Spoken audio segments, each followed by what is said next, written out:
அங்கே உள்ள மக்களே ஏற்கனவே அகதிகளாக வாழ்ந்து கொண்டிருக்கின்ற சூழ்நிலையிலும் இப்படியான வேலைகளை திட்டமிட்ட ரீதியில் இதை இராணுவத்தினர் தான் இதை மேற்கொண்டிருக்கின்றார்கள். இது இராணுவம் ஏன் இவ்வளவு அடாத்தாக இவ்வளவு வலுக்கட்டாயமாக இந்த வேலைகளை செய்து கொண்டிருக்கின்றார்கள் என்றது ஒரு பெரிய கேள்விக்குறி.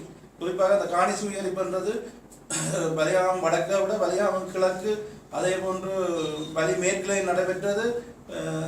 பல எதிர்ப்புகளாக தற்பொழுது இந்த நில அளவை திணைக்களாகவும் அளவிட முடியாமல் இருக்கின்றது. அது எங்களுடைய அரசியல் போராட்டம் காரணமாக இடைநிறுத்தப்பட்டிருக்கின்றது. ஆகவே இதை உடனடியாக நிறுத்த வேணும்.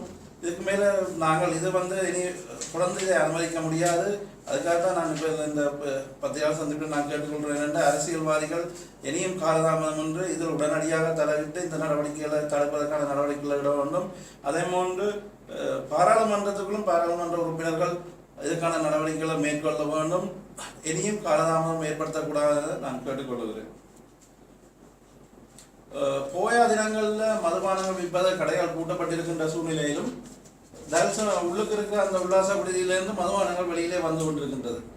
அங்கு போறவர்கள் வாங்கி கொண்டு வெளியில வரார்கள். அதற்கான அனுமதியை யார் கொடுத்தார்கள்? இப்படியான பல பிரச்சனைகள் இருக்கின்றது. குறிப்பாக இந்த வழிவடக்கில் உள்ள பிரதேச சபையோடு எந்த விதமான தொடர்புகளையும் ஏற்படுத்துவதில்லை. கட்டடம் கட்டுவதோ இல்லாட்டி எந்த விதமான அனுமதியும் அவர்கள் கூறப்படாமல் தன்னிச்சையாக செய்து கொண்டிருக்கின்றார்கள். அது சம்பந்தமாக நாங்கள் கடிதம் அனுப்பினால் கூட அதுக்கான பதில்கள் கிடைப்பதில்லை. ஆகவே இது ஒரு சர்வாதிகார போக்கில் நடந்து கொண்டிருக்கின்றது. இவ்வளவு பிரச்சனைகள் நடந்து கொண்டிருக்கின்ற காலத்திலும் புதிதாக போடப்பட்டிருக்கின்ற ஆளுநரோ அல்லது அமைச்சர் என்று சொல்லிக் கொண்டிருக்கின்ற டக்ளஸ் தேவானந்தா அவர்களோ இந்த நில அறிவிப்பு சம்பந்தமாக எந்த விதமான நடவடிக்கைகளும் மேற்கொள்ளவில்லை. அவர் ஏன் இவ்வளவு பிரச்சனைகள் இந்த மக்கள் வீதியில் இறங்கி போராடி கொண்டிருக்கின்ற நிலையிலும் அமைதி காத்து கொண்டிருக்கின்றார்கள் என்றது பெரும் கேள்விக்குறியாக இருக்கிறது. ஏன் அவர்கள் அமைதியாக இருக்கிறார்கள்? இல்லை அவர்கள் சேர்ந்து எங்களுடைய நிலத்தை அபகரிப்பதற்கு இந்த அரசாங்கத்துக்கு உடந்தையாக இருக்கிறார்களா என்ற கேள்வி இது மக்களாலே கேட்கப்பட்டு கொண்டிருக்கின்றது. என்ன உயர் பாதுகாப்புக்கு வெளியில இருக்கிற காணிகளை கூட அதுக்கு அருகாமையில் இருக்கிற காணிகளை கூட துப்புரவாக்குவதற்கு நவலேஸ்வரம் பகுதியில் 11 குடும்பத்தினர் போன பொழுது அனுமதி மறுக்கப்பட்டிருக்கிறது.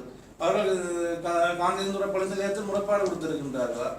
இவ்வளவு பிரச்சனைகள் உச்சகட்ட ஒரு எங்களுடைய இன பரம்பரை சிதைப்பதற்கான வேலை நடைபெற்று கொண்டிருக்க போது எங்கெண்ட அமைச்சர்கள் எங்கெண்ட தமிழ் அமைச்சர்கள் கூறிக்கொள்கிறார்கள் ஏன் அமைதியாக இருக்கிறார்கள் என்ற கேள்வி இது மக்களாலே அங்கே எழுப்பப்பட்டு கொண்டிருக்கின்றது. அது இது ஒரு பெரிய பிரச்சனை.